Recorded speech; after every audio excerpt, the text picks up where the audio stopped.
Hello everyone, welcome to another episode of today's GK. Let's begin with previous day's practice question. Question was with reference to Magnetar, consider the following statements. 1. It is a dwarf planet in the Kuiper belt. 2. It has 100 times stronger magnetic field than the Earth. Which of the statement or statements given above is or are correct? 1 only, 2 only, both 1 and 2, or neither 1 nor 2. The correct answer is option D, neither 1 nor 2. Recently, a research team identified a highly unusual star that may evolve into the most magnetic object in the known universe. A magnetar is an exotic type of neutron star, and its defining feature is that it has an ultra-powerful magnetic field. Hence, statement 1 is not correct. The field is about 1000 times stronger than a normal neutron star and about 1 trillion times stronger than the Earth's. Hence, statement 2 is not correct. The magnetic field of a magnetar may be caused by a neutron star's interior, which is made of neutrons, quarks, and exotic states of matter such as Bose-Einstein condensates, becoming a superconducting fluid. Thus, when the star rotates, it behaves like a huge dynamo, generating an immense magnetic field. Therefore, option D is the correct answer. Now, let's begin today's session. First question is, recently the term Vibrio vulnificus was in the news. It is related to flesh-eating bacteria, marine pollution, space exploration, or climate change and coral reefs. The correct answer is option A, flesh-eating bacteria.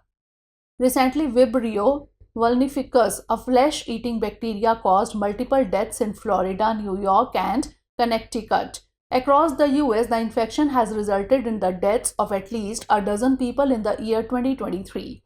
The infection was found in raw or undercooked seafood, salt water, and brackish water. This bacterial menace flourishes in warm waters, particularly in areas where river and ocean waters converge. It can infiltrate the body through cuts, scrapes, and wounds. It requires a pre-existing breach in the skin to enter the body and cannot permeate intact skin. The term vulnificus derives from Latin signifying to wound. Therefore, option A is the correct answer. Next question is, consider the following statements regarding the 20th ASEAN-India Economic Ministers Meeting. 1. The main agenda of this year's meeting was the timely review of ASEAN-India Trade in Goods Agreement. 2. It was held in Semarang, Indonesia. Which of the statements given above is or are correct? 1 only, 2 only, both 1 and 2, or neither 1 nor 2. The correct answer is option C, both 1 and 2. Recently, ASEAN-India Economic Ministers Meeting was held. The main agenda of this year's meeting was the timely review of the ASEAN-India Trade in Goods Agreement, which was signed in 2009. The review of the AITIGA was a long-standing demand of Indian businesses and the early commencement of the review. Hence, statement 1 is correct. The meeting was held on 21st August 2023 in Semarang, Indonesia, and co-chaired by Minister of Trade, Indonesia. Hence, statement 2 is correct. The ministers exchanged views on the regional and global challenges such as the multidimensional impact of the COVID-19 pandemic, climate change, heightened volatility in the global financial market, inflationary pressures, and geopolitical tensions. Both sides identified resilient supply chains, food security, energy security, health, and financial stability as priority areas of cooperation. Therefore, option C is the correct answer. Next question is, consider the following statements regarding the Namami Gange program. 1. It was launched in June 2012 for a period up to August 2023. 2. It aims to clean River Ganga and other major rivers in northern India. Which of the statement or statements given above is or are correct? 1 only, 2 only, both 1 and 2, or neither 1 nor 2. The correct answer is option D, neither 1 nor 2. Recently, Director General National Mission for Clean Ganga said that the interventions have already made a positive impact as evidenced by the restoration of polluted stretches of river and significant improvement in river water quality. Namami Gange program was launched in June 2014 for a period up to 31st March 2021. Hence, statement 1 is not correct. It was launched to regenerate River Ganga and its tributaries with a budgetary outlay of Rs 20,000 crore. Hence, statement 2 is not correct. Considering the need and spread of the program, the Government of India further approved Namami Gange Mission 2nd with a budgetary outlay of Rs 22,500 crore till 2026. A comprehensive set of interventions such as wastewater treatment, solid waste management, riverfront management, ghats and crematoria development, e-flow, afforestation, biodiversity conservation, and public participation, etc. have been taken up for the regeneration of River Ganga and its tributaries. Therefore, option D is the correct answer. Next question is, consider the following statements regarding BRICS. 1. The acronym BRICS was initially formulated in 2001 by economist Jim O'Neill. 2. South Africa was invited to join BRIC in December 2010. Which of the statement or statements given above is or are correct? 1 only, 2 only, both 1 and 2, or neither 1 nor 2? The correct answer is option C, both 1 and 2. Recently, PM of India departed for Johannesburg to attend the BRICS summit. BRICS Economic Alliance comprises Brazil, Russia, India, China, and South Africa. Currently, members are gathering in Johannesburg's financial district of Sandton for a 3-day summit. The acronym BRICS was initially formulated in 2001 by economist Jim O'Neill of Goldman Sachs in a report on growth prospects for the economies of Brazil, Russia, India, and China, which together represented a significant share of the world's production and population. Hence, statement 1 is correct. South Africa was invited to join BRIC in December 2010, after which the group adopted the acronym BRICS. South Africa subsequently attended the 3rd BRICS summit in Sanya, China in March 2011. Hence, statement 2 is correct. Therefore, option C is the correct answer. Next question is, consider the following statements regarding World Senior Citizen Day. 1. It is celebrated every year on August 22. 2. George Bush announced August 22 as World Senior Citizen Day. Which of the statement or statements given above is or are correct? 1 only, 2 only, both 1 and 2, or neither 1 nor 2? The correct answer is option D, neither 1 nor 2. Recently, World Senior Citizen Day was celebrated. Every year, World Senior Citizen Day is celebrated on August 21. This year as well, the special day was celebrated on the same date. Hence, statement 1 is not correct. In 1988, Ronald Reagan, the then President of the United States, declared August 21 as the day to honor senior citizens for their achievements and contributions. He announced that August 21 will be celebrated as World Senior Citizen Day. Soon after, the celebration transcended borders and became a global celebration. Hence, it came to be known as World Senior Citizen Day. Hence, statement 2 is not correct. Therefore, option D is the correct answer. Next question is, consider the following statements regarding psoriasis. 1. Psoriasis is a skin disease that attacks the body's own tissues.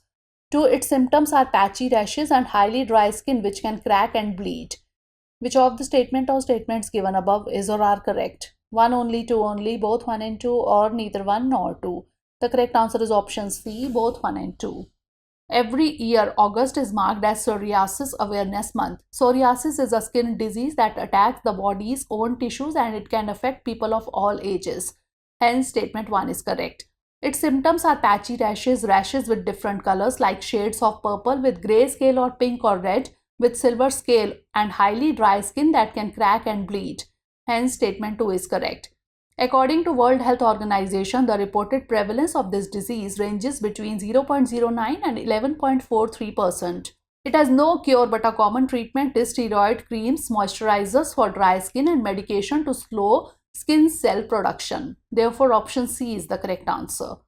Next question is, consider the following statements regarding 3D printed post office. 1. It is India's first 3D printed post office which was inaugurated in Mumbai. 2. Tata built this post office with technological support from IIT Madras. 3. It essentially adds hundreds or thousands of 2D prints on top of one another to make a 3-dimensional object.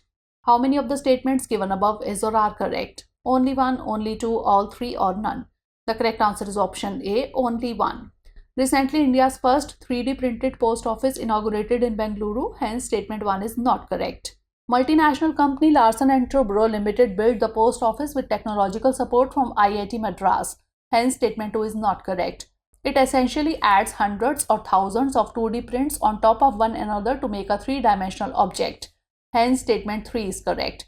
It is an additive process in which layers of a material like plastic, composites, or biomaterials are built up to construct objects that range in shape, size, rigidity, and color.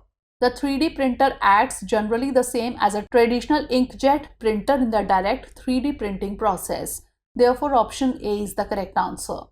Next question is, consider the following statements regarding the Central Board of Direct Taxes. 1. It functions under the Central Board of Revenue Act of 1963. 2. It is a part of the Department of Revenue in the Ministry of Finance. Which of the statement or statements given above is or are correct? 1 only, 2 only, both 1 and 2, or neither 1 nor 2. The correct answer is option C, both 1 and 2. Recently, the Central Board of Direct Taxes has notified a reduction in the valuation of rent-free accommodation to staff provided by employers. It is a statutory authority functioning under the Central Board of Revenue Act of 1963. Hence, statement 1 is correct.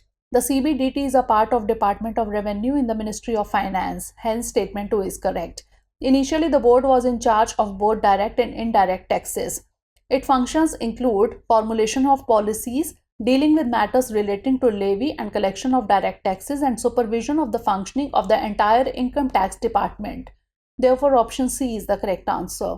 Next question is, consider the following statements regarding the Indira Gandhi Memorial Tulip Garden. 1. It is situated in the Chamoli district in the Himalayan mountains of Uttarakhand. 2. It is the largest tulip garden in Asia. Which of the statement or statements given above is or are correct? 1 only, 2 only, both 1 and 2, or neither 1 nor 2. The correct answer is option B, 2 only. Recently, the Indira Gandhi Memorial Tulip Garden in Srinagar entered the World Book of Records as Asia's largest tulip garden. Indira Gandhi Memorial Tulip Garden, previously Model Floriculture Center, is a tulip garden in Srinagar, Jammu and Kashmir. It is situated on the foothills of the Zabarwan range with an overview of Dal Lake. Hence, statement 1 is not correct. The garden also has several types of other flowers including daffodils, hyacinths, roses, narcissus, and other ornamental plants. It is the largest tulip garden in Asia, spread over an area of about 30 hectares. Hence, statement 2 is correct. Tulip Festival is celebrated annually, which aims to showcase the range of flowers in the garden as a part of tourism efforts by the government of Jammu and Kashmir. It is organized during the onset of the spring season in Kashmir Valley. Hence, option B is the correct answer. Last question is, which of the following best explains Maisie? Medicinal plants, corals, ocean deposits, or galaxy? The correct answer is option D, galaxy. Recently, Maisie's galaxy, discovered by James Webb Space Telescope last year, is the earliest one we have ever discovered. The telescope is observing it as it was just 390 million light years away after the Big Bang. The exciting thing about Maisie's galaxy is that it was one of the first distant galaxies identified by JWST. It is incredibly young for our cosmic expanse, and it is one of the 4 earliest galaxies ever seen by human eyes. Therefore, option D is the correct answer. Now it's time for the practice question. Which one of the following best explains or describes the term Tomahawk? It is a form of Indian classical dance. It is a submarine of the US Navy. It is a long-range cruise missile, or it is a large bird with a horizontal body and long bare legs. Send the answer of this question in the comment section. Stay tuned for the next episode. Thanks for watching.